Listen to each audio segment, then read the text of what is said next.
I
was supposed to get a haircut today, bro.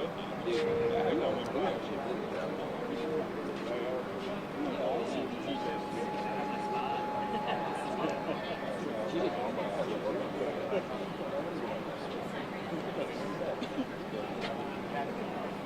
So should we send a picture of your old man right now? You went finally ever.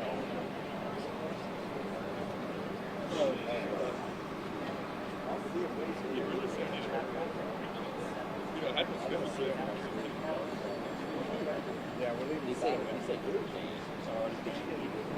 We're going to leave Saturday. We're going to go Saturday around 1 o'clock.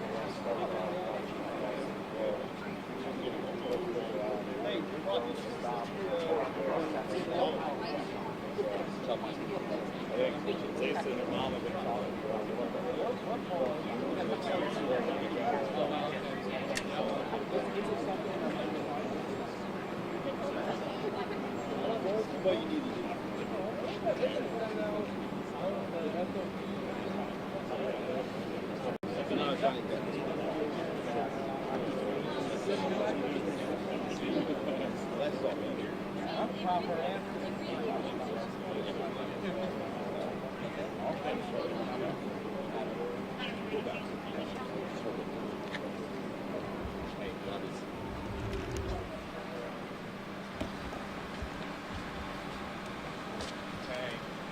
right, guys. Hello. How are you doing?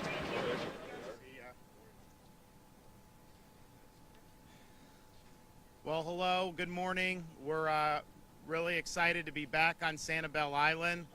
For those of you who haven't been out here since the storm, you obviously see a lot of damage, but I can tell you as someone that was here, a couple weeks ago, you're also seeing a lot of progress. You're seeing a lot that's being done with the power and the underlying infrastructure, a lot of the debris getting in much better shape than it was immediately after the storm. And so we're great to see all these lights and these power trucks and everything that we've seen going on here. We were happy to be able to bring a lot of that over on the causeway, and we're looking forward to, we said when we were doing the causeway that the individual civilians would have access by the end of the month.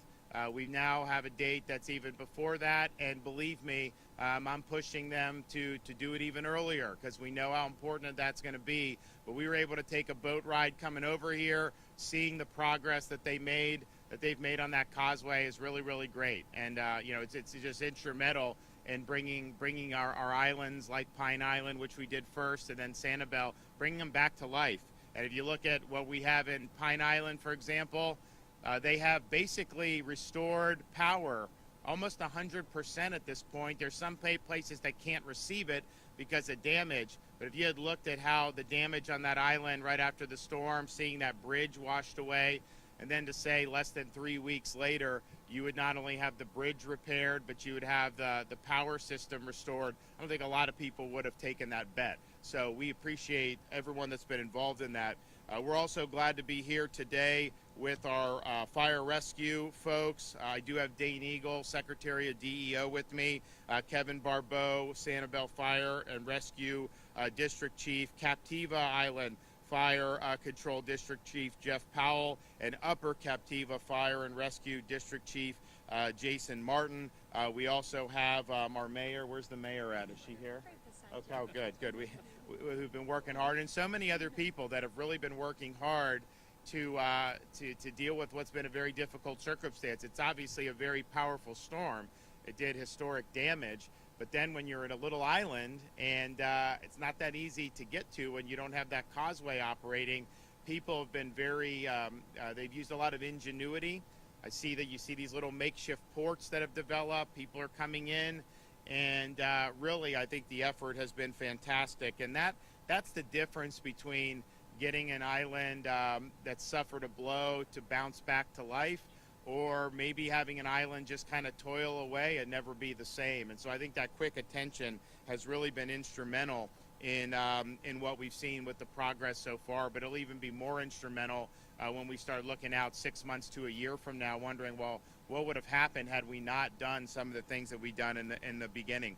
We also you've seen the work of all the first responders during the aftermath, and really the lead up, during and aftermath of this storm. And we've recognized that in Florida, of course, for a long time. We did 2 years in a row through the legislature. We got approved $1,000 bonuses for all police, fire, and EMTs in the state of Florida. And so we had done that, sent the checks last year. This year, budget became effective this summer. Obviously, there's bureaucracy involved. You work on that. Checks started going out in September. Actually, maybe even August, but also September. And checks were being sent to Sanibel and Captiva and all these places as the storm was brewing, and so they didn't end up making it to their intended recipients. So I told Dane, I said, I know there's a lot of other things going on, but we don't want these checks to get lost in the shuffle, because these guys are out there working. A lot of them may have had damage to their own homes, and we promised that they would get the bonus, and we've got to deliver. So he's worked hard to make sure that we got the checks recut and ready to go to be able to distribute to our first responders here. And there were there were about 400 recognition checks that were in fact in the mail when this happened. And those have been tracked, and we know what we need to do. So Dane has worked very hard, and so today we've got the $1,000 payment checks, the bonuses to first responders who've been working tirelessly after this hurricane. This because we understand the tax man is a part of life. The goal is for you to net $1,000, and so I think the checks are for like what, $1,300? They're a little bit more than $1,300, and so you will definitely take home $1,000 and maybe even more depending on your tax bracket. So we have our folks from that worked right here on Sanibel Island, and it's going to really be an honor to be able to present those checks to those folks for working so hard. So great job, guys. We know there's a lot more work that's going to need to be done, and your community counts on you, but you've stepped up. We also, I've reminded, talking with some of the folks, the chiefs in there, we just did $2 million from the Florida Disaster Fund to first responder organizations. So we did $500,000 each to the charitable arms of the Florida Sheriff's Association, Florida PBA, Florida Fraternal Order of Police, and the Florida Professional Firefighters. So what that is intended to do is basically help their members recover from the hurricane. So you may have some people that had damage to their homes. Maybe they get insurance and everything's fine. Okay, well then maybe they don't need that. But maybe you have someone else was living in a place, they said you don't need flood insurance, so you have the normal homeowners, your house floods, maybe you're not covered, maybe you fall through the cracks on some of these policies. That's going to be money that'll be able to help people repair their homes or with other things that will help kind of get them to be working hard and a better peace of mind and just take care of things while they're taking care of us for so many things. So those organizations are all working to get that money out. They're trying to develop criteria for how they're going to do it, and there'll be other needs other than just someone's home. But we want to make sure to recognize that as folks are out here helping their communities, it's not like you're magically, because you wear a uniform, immune from hurricane damage yourself. And a lot of people have had a lot of different losses. I've been able to speak to some of the major car dealers in Florida, and there is an effort to steer some more cars to this area, because we know a lot of people lost their cars. Used to be you needed a car, you went to the dealership, you bought a car. Now these things are in much shorter supply, so that's a challenge. So we are seeing that, but we also understand that there's going to be a lot of folks who need that, just given how many cars flooded out. But the FloridaDisasterFund.org has raised, I think, about $45 million now, and I know there's a lot more on the way. We're going to have some good announcements on that. So I want to thank the First Lady, my wife, for doing so much to really get people invested in this recovery and in helping the communities. It's great to say, we had all this power equipment staged, turned the power back on quicker than most people thought was possible, building these bridges quicker, and that's great, and we want to be rapid with it. But I think the flip side of that is sometimes people think like, oh well, things are getting done, there may not be as many needs on the charitable. No, there's a lot of needs on the charitable, and so we want to continue doing that. So we're going to have more announcements about how that fund is helping the affected communities in the coming days, and I look forward to being able to do that.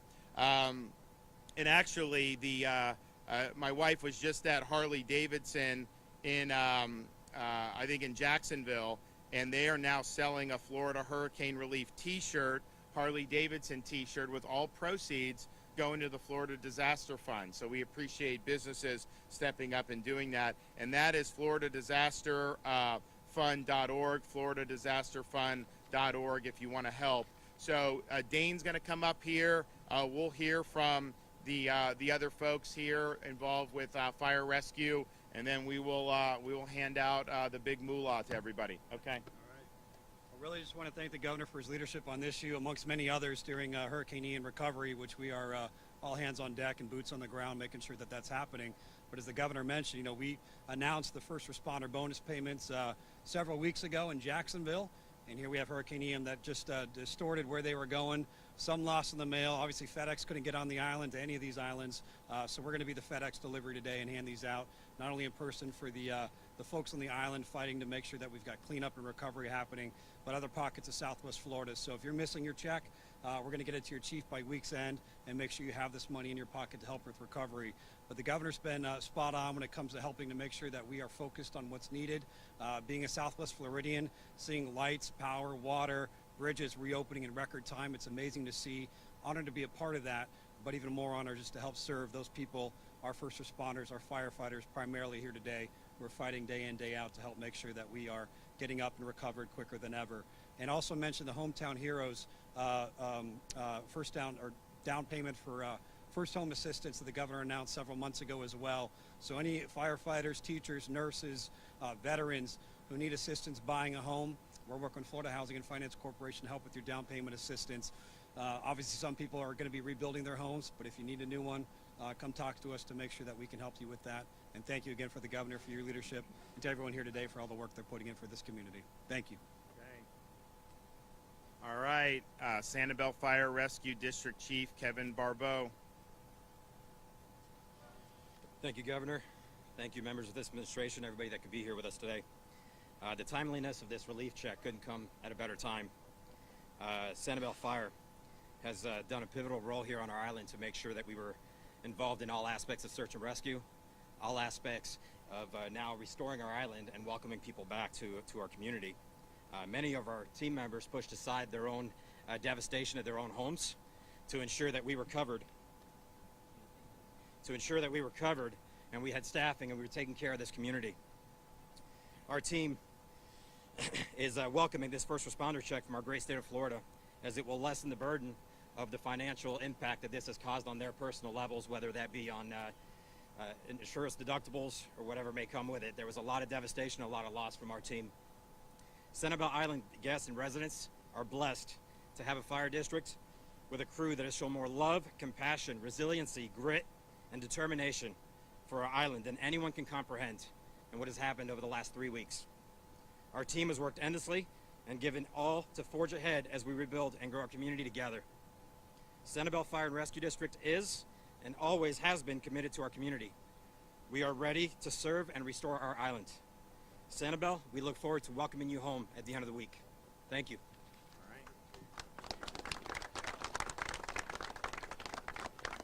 Captiva Island Fire Control District Chief Jeff Powell. Good morning, everyone. I'd like to just start by saying thank you to Governor Ron DeSantis, Dane, and the whole state of Florida for the support that you guys continually show and provide to the whole public safety community, not just firefighters here on the islands. I can say how hard my crews that stand here before you, how hard they worked those days after the storm. As Chief Barbeau said, many of them whose homes were also destroyed, and they are out here 24 hours a day working to get these islands safe, doing search and rescue and getting us back up and running, because that's what we do. So, you know, it's an honor to be recognized the second year in a row, as the governor said, 2 years in a row by someone outside of the community. None of us get into this profession looking for recognition. That's not what we do. We do this career because we love it and we want to help people.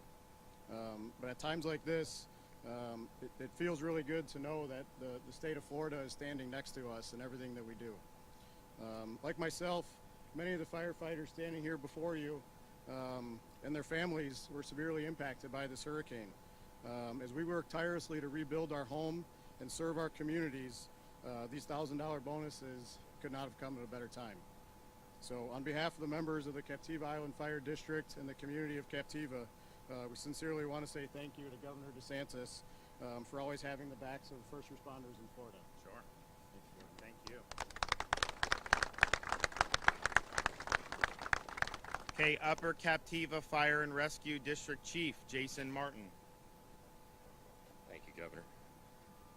Yes, we've been blessed. The North Captiva Island community has been blessed because there have been no injuries and no fatalities, thank goodness, through this horrible and epic storm. I've had several firemen come in from out of state, cut vacation short because they felt the need to come and help that community. Their response made all the difference in the early days there, and I can't say enough about them. We've been there from the beginning, once the storm was identified, to planning our response for that, protection for the community in the short term, and relief afterwards. There's many phases to this event. I think it's been said a lot that this is going to take a very long time to recover from this. These checks from the state administration, the governor's administration, the legislatures, are physically proof that these responders are held in high regard and valued. My staff can be a lot more effective knowing that they have their communities, their state support, and we thank you for that generous support. Not only one time, but it's a second time. Having that first program come out before this is not storm related. This was the state's commitment to its responders before this program, and echoing the chief's sentiments, the timing couldn't be any better. I have no firemen, my men and women, every single one of them has been affected by this storm at home. Yet they come on, they pick up extra time, they put that extra effort in to make their community safe and still be able to take care of their families. Again, I thank you, the legislature. I thank you, Governor DeSantis, and your administration, sir. Absolutely. I really appreciate it. And on behalf of my men and women, thank you very much. Okay. All right. Well, I think we've got.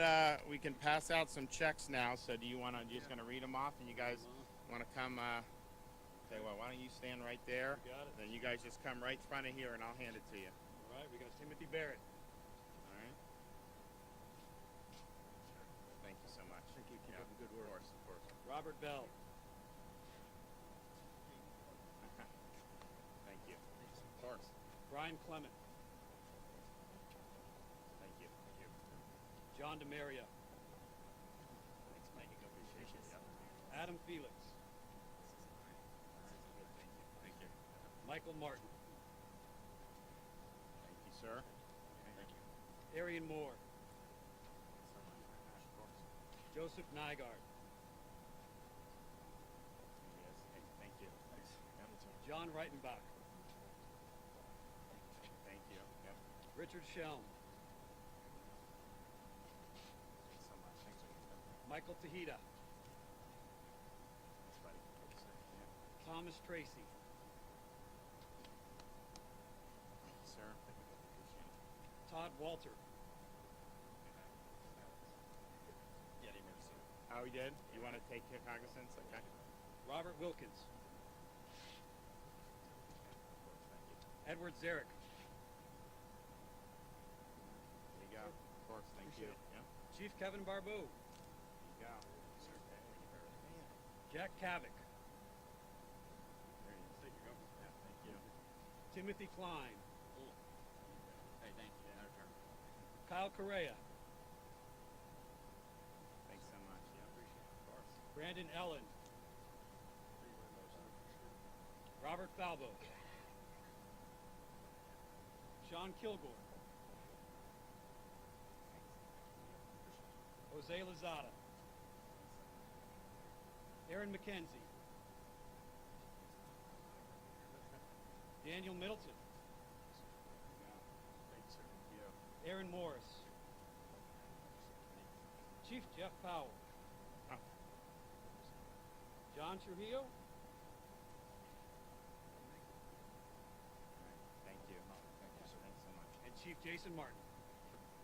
All righty. Thank you very much. Yeah, appreciate you.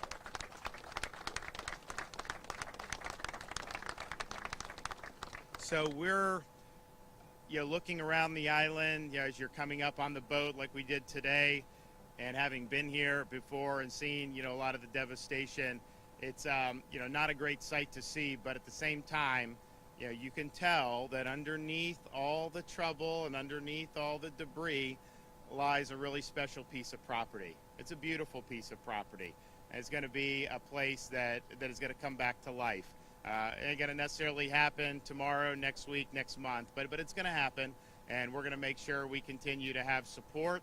We continue to help with the efforts, because I know how important, not just here, Sanibel, Captiva, but the other communities that were affected, how important those mean, not only to the region, but to the entire state of Florida. So I just want to thank everyone who's been a part of it.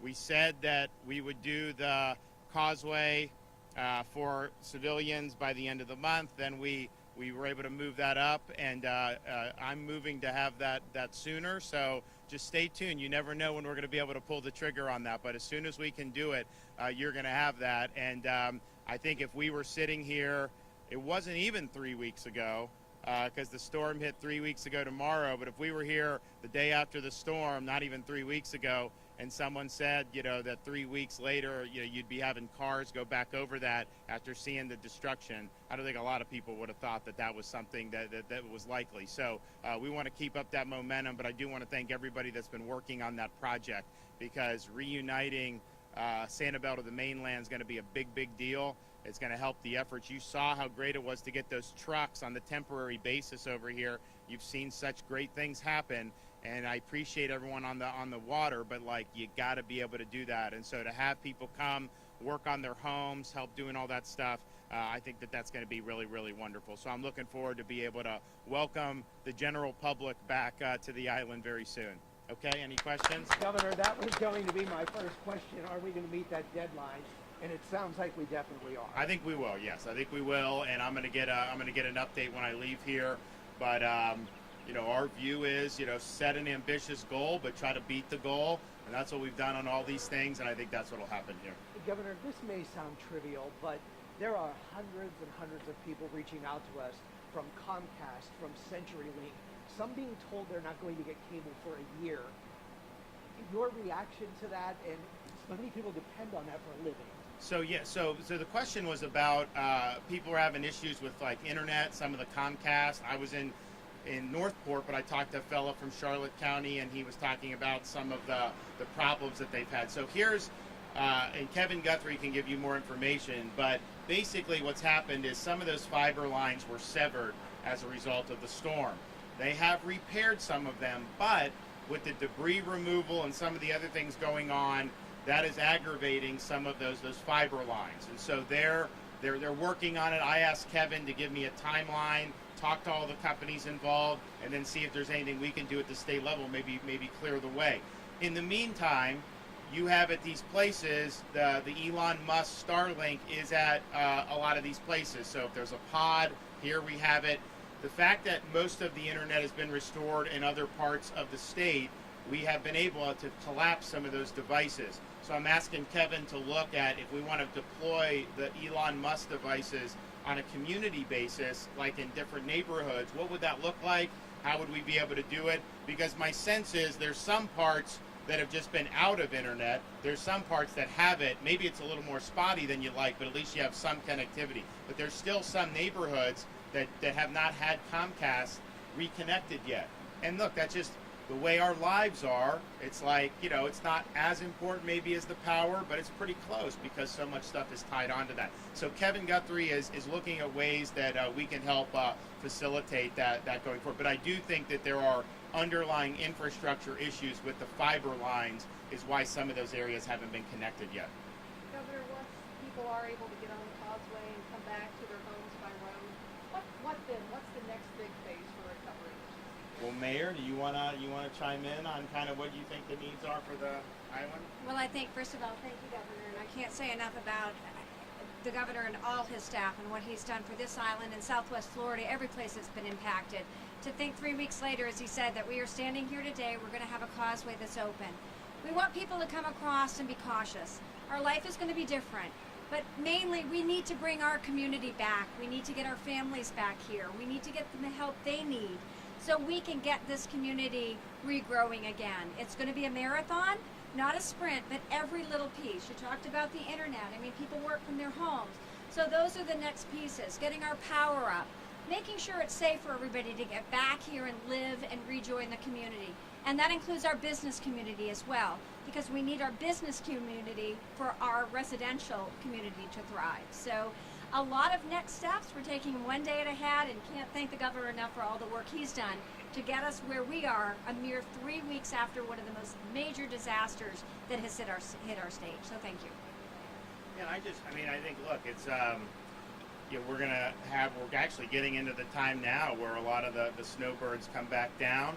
The fact that they're going to be able to get back on, and if they haven't had a chance to look at their property to do that, some of the new construction was very good in terms of the roofs and everything, but, you know, if you were right there, you know, who knows how much water was in the house and how much damage. So there's just a lot of stuff, I think, for people to take stock on, and I really appreciate the folks in the marine community who've been ferrying people back and forth, but, you know, that's tough, and that's not conducive to getting all the people back to be able to look at their property. So this causeway is really, really significant. So we're looking forward to be able to see those cars on. I mean, I remember when we were here earlier, actually last week, when we had the power trucks ready, and we thought maybe by 3 o'clock that afternoon they'd be cleared, and they got cleared earlier, and literally as we were speaking, they started going across the causeway. That was a great sight to see, and you see the difference it's made, because for those of you who were here right after the storm, I mean, there was, it was tough. I mean, maybe more overall damage here than anywhere when you account for all the vegetation, how many power lines were snapped, or utility poles, power lines. You know, Fort Myers Beach, as bad as that got hit, the main utility power was intact, and they didn't have it on because they didn't want first responders to get electrocuted while they're trying to help people, rightfully so. But that basic thing in the substation actually did very well. Here in Sanibel, a lot of those poles, I mean, I've never seen so many poles down. So this is a major thing. They've made huge progress, and we just want to keep that momentum going forward. And I do think that when people see the progress, it boosts the morale, and it gets people to, you know, realize, you know, all hope is not lost. You don't want to go into one of these things where everyone just ends up down in the dumps and act like that it's never coming back. And so I think the consistent progress has been good, and we just want to continue that. Governor, I've tried to anticipate questions from viewers, and have the firefighters, first responders on Fort Myers Beach, were they able to get their checks, or will they? They got it. Yep, they got it. They got Yep. And he's also got, so Dane, we have the Sanibel police, right? So you're working on that, and we're gonna, so we're gonna get those distributed. He's like, you know, how do you want to do it? I was like, just get it to him. I was like, just get it to him as quickly as possible, so you guys are linked up, and you'll be able to do that, and I think that'll end up being really, really good. You know, these things are, in reality, when we did the bonuses last year, we did it partially because they were defunding law enforcement in other parts of the country, and I'm like, wait a minute, you know, these are the guys that anytime anything goes wrong, you need first responders, not just police, but fire and EMT, especially during COVID. And so we're like, this is insane. So we're going to show that we support. And so we did those payments, and we sent it out the checks. And most of the guys would come up to me and say, you know, honestly, the money's nice, but it's really just showing that the community, the state supports what we're doing. And that was really why they appreciated it. And I think that's still true. But I do think right now, particularly in this region, given all that's happened, this is going to be a great little lifeline for people, because they've had to kind of put their own interests aside to do the job for the public, and that may mean they haven't been able to take care of everything they need to with their property or their affairs, and so this is a little bit, I think, is going to come at the right time. Governor, you touched a little bit on people who have water damage, flood damage, but maybe their policies don't cover that, or they didn't even realize that was something that they would need to get coverage for. Do you have any good scope of that, you know, for the people who are facing? Not yet. I mean, I think that's going to be the big question. And, you know, there's sometimes someone can buy a home, maybe they're in a floodplain, they opt against it. I think in this case, you had areas that were flooding that traditionally don't flood. They would have they qualified for their mortgage without needing to get flood insurance. And I don't think it was trying to be irresponsible. If someone tells you it's not something that you're likely to see, then okay, like you insure against risks that are possible to happen. So we don't know yet. I do know, though, the fact that we got approved for individual assistance from FEMA. People that suffer those flood losses without flood insurance, they do get an award from FEMA, and they're entitled to that. It is not likely going to be enough to do what insurance would do, but the fact that we got approved from that is a big deal. On the first responder, with the awards we did for the Florida Disaster Fund, one of the reasons we wanted to do that is just for those situations. You know, you may have a police officer or firefighter who homeowner policy may not cover rising water and flood, and they were told they didn't need flood, and so maybe they have $50,000 in damage that's not insured. Well, they can now get potentially grants from these organizations that can help do that. So I think that is, of course, going to be an issue just because the flooding, and it's not just in this part of the state. I mean, you go interior into the parts of the state, there were areas that flooded that had never flooded before. I mean, people have been living there for 40, 50 years and say, I'd never seen anything like it. So we'll get a sense of that, I think, as the weeks go on. But bottom line is, Florida Disaster Fund, that is one of the reasons why we're trying to raise money, because we understand there's going to be needs that may not fit into every wicket of FEMA, flood policy, homeowners policy, and that's just the nature of the beast. So, okay, we are going to see you guys very, very soon about this causeway. I don't know when yet, but I am going to make sure it's very, very soon, so stay tuned. All right.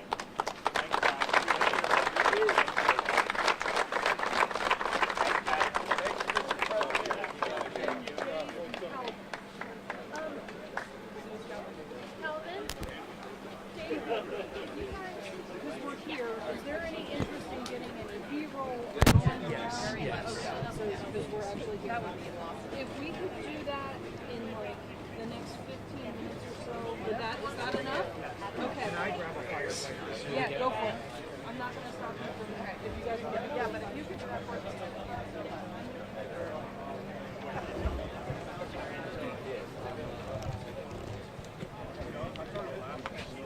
I noticed about 15 minutes in, you've never won. Can I get reaction from one of you, Lieutenant, just on what this means?